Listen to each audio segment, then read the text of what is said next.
প্রিয় ভাই বোনেরা আসসালামু আলাইকুম। আশা করি তোমরা সকলে অনেক ভালো আছো। আজকে ভিডিওর মাধ্যমে তোমাদেরকে দেখাবো বাংলাদেশ পুলিশে কনস্টেবল পদে তোমরা কিভাবে অনলাইনে আবেদনটা করতে পারো এবং কিভাবে টাকাটা পেমেন্ট করবে, এ টু জেড সবকিছু কিন্তু এই ভিডিওর মাধ্যমে দেখানোর চেষ্টা করবো ইনশাআল্লাহ। তো ভিডিওটি শুরু করা যাক। আচ্ছা, প্রথমে তোমাদেরকে যেটা করতে হবে, জাস্ট প্রথম থেকেই দেখাই। প্রথমে তোমাদেরকে প্রথমে যেটা করতে হবে, police.teletalk.com.bd, যেটা লিঙ্ক আমার ডিসক্রিপশন বক্সে দেওয়া আছে। তোমরা সরাসরি লিঙ্কের উপর ক্লিক করলে তোমাদের সামনে এরকম একটা ইন্টারফেস চলে আসবে। এখান থেকে ট্রেনিং রিক্রুট কনস্টেবল TRC, এটার উপর এটা ক্লিক করে দিবে। আচ্ছা, এটার উপর এটা ক্লিক করে দেওয়ার পর তোমাদেরকে এখান থেকে যেটা করতে হবে, এখান থেকে অ্যাপ্লিকেশন ফর্ম নামে একটা অপশন পেয়ে যাচ্ছে। এখান থেকে অ্যাপ্লিকেশন ফর্মের উপর এটা ক্লিক করবা। ক্লিক করার পর এখান থেকে জাস্ট এই টিক মার্কটা পূরণ করে এখান থেকে জাস্ট নেক্সটের উপর এটা ক্লিক করে দিবা। আচ্ছা, নেক্সটের উপরে ক্লিক করে দিলে তোমাদের সামনে জাস্ট এরকম একটা ইন্টারফেস চলে আসবে। তোমাদের এখান থেকে যেটা করতে হবে, অ্যাপ্লিকেশন নেমস, তারপর হচ্ছে ফাদার্স নেম, তারপর হচ্ছে মাদার্স নেম, তারপরে ডেট অফ বার্থ, এগুলো দিতে হবে।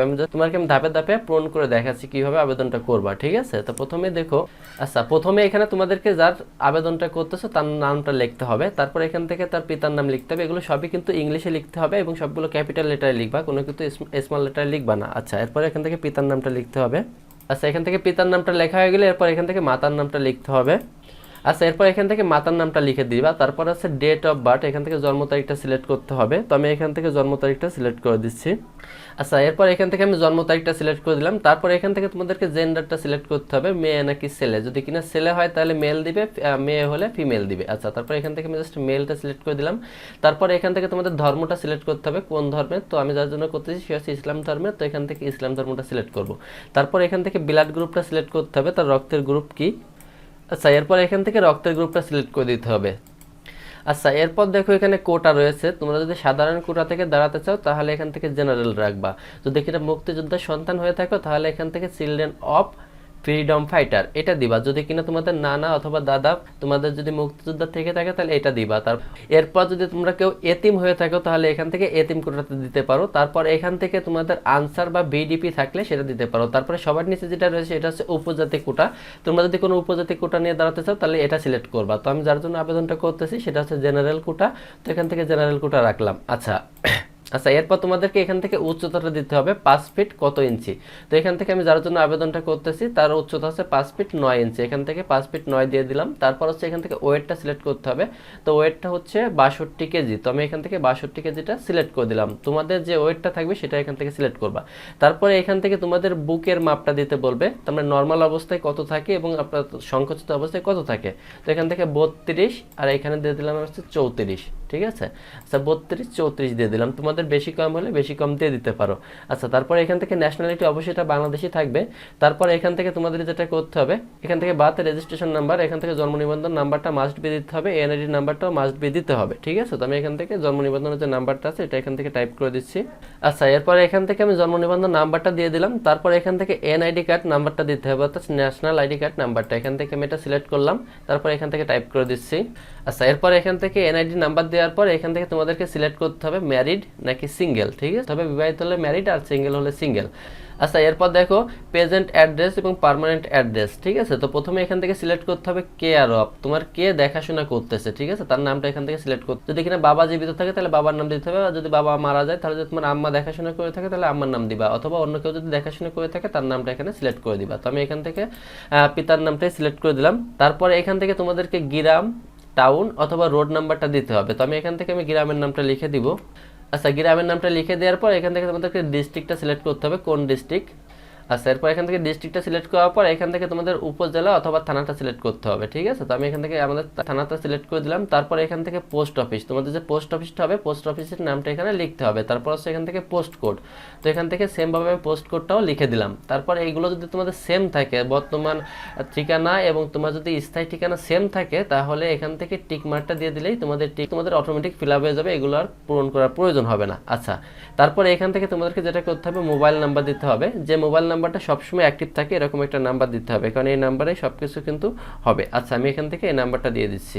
আচ্ছা নাম্বারটা দিয়ে দেওয়ার পর এখানে আবারও কনফার্ম একই নাম্বারটা আবারও টাইপ করতে হবে, তো আমি একই নাম্বার আবারও এখানে টাইপ করে দিলাম। আচ্ছা এরপর তোমাদের এখান থেকে কোয়ালিফিকেশনটা অ্যাড করতে হবে, এখান থেকে জাস্ট এক্সামটা সিলেক্ট করতে হবে, জাস্ট এসএসসি সিলেক্ট করলাম, তারপরে এখান থেকে তোমরা কোন বোর্ড থেকে পাস করছো সেই বোর্ডটা সিলেক্ট করতে হবে।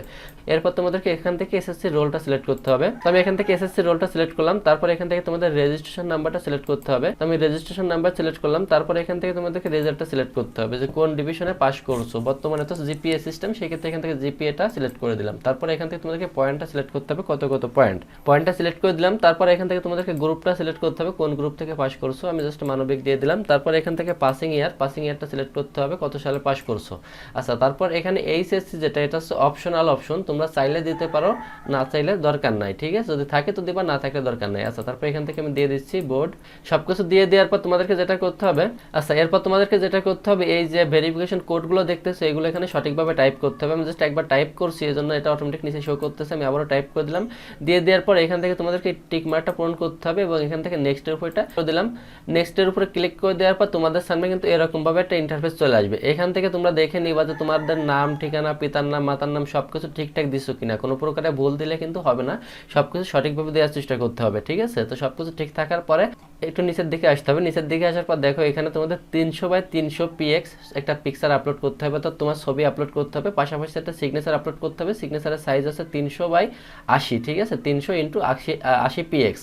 তো এখান থেকে আমি যেটা করতেছি চয়েস ফাইল এর উপরে ক্লিক করব, এর উপরে ক্লিক করার পর এখান থেকে আমি জাস্ট তার ছবিটা আগে থেকে আমি 300x300 পিএক্স এ রাখছিলাম, তো এখান থেকে আমি এটা সিলেক্ট করে আনলাম, আনার পর এখানে ছবিটা কিন্তু অ্যাড হয়ে গেছে। তারপরে এখান থেকে সিগনেচারটাও সেম একইভাবে এখান থেকে আনতে হবে, তো আমি এখান থেকে সিগনেচারটাও নিয়ে আসলাম, আনার পর এখান থেকে তোমাদের সবকিছু ঠিকঠাক থাকলে এই টিক মার্কটা পূরণ করবা, টিক মার্কটা পূরণ করার পর এখান থেকে সাবমিট অ্যাপ্লিকেশন এর উপরে ক্লিক করবা। তোমাদেরকে আবারও বলে দিচ্ছি এটা যদি ভুল করো তাহলে কিন্তু এখনো তোমরা সংশোধন করতে পারবা, কিন্তু সাবমিট হয়ে গেলে কিন্তু আর সংশোধন করার কোনো অপশন নাই। আমার সবকিছু ঠিক আছে, তো আমি এখান থেকে সাবমিটের উপরটা ক্লিক করে দিলাম। আচ্ছা সাবমিটের উপরে ক্লিক করে দেওয়ার পর তোমাদের সামনে এরকমভাবে একটা ইন্টারফেস চলে আসবে, এখানে তোমাদের নাম ঠিকানা সব কিছু শো করতেছে। আচ্ছা তারপর তোমরা এখান থেকে স্ক্রল করে নিচের দিকে চলে আসবা, নিচের দিকে আসার পর দেখো এখানে তোমাদের একটা ইউজার আইডি দিছে, এই ইউজার আইডি দিয়ে টেলিটক সিমের মাধ্যমে কিন্তু তোমাদেরকে একটা এসএমএস করতে হবে। এখন তোমাদেরকে আমি ফোন স্ক্রিনে গিয়ে দেখাচ্ছি কিভাবে এসএমএসটা করবা, ঠিক আছে। আচ্ছা সরাসরি এবার মোবাইল স্ক্রিনে চলে আসলাম, আসার পর তোমাদেরকে প্রথমে যেটা দেখাইছিলাম টাইপ করতে হবে TRC, তারপর একটু স্পেস দিয়ে যে ইউজার আইডিটা দেখালাম এই ইউজার আইডিটা তোমাদের টাইপ করতে হবে, তোমাদের ইউজার আইডিটা কিন্তু চেঞ্জ হবে, ঠিক আছে।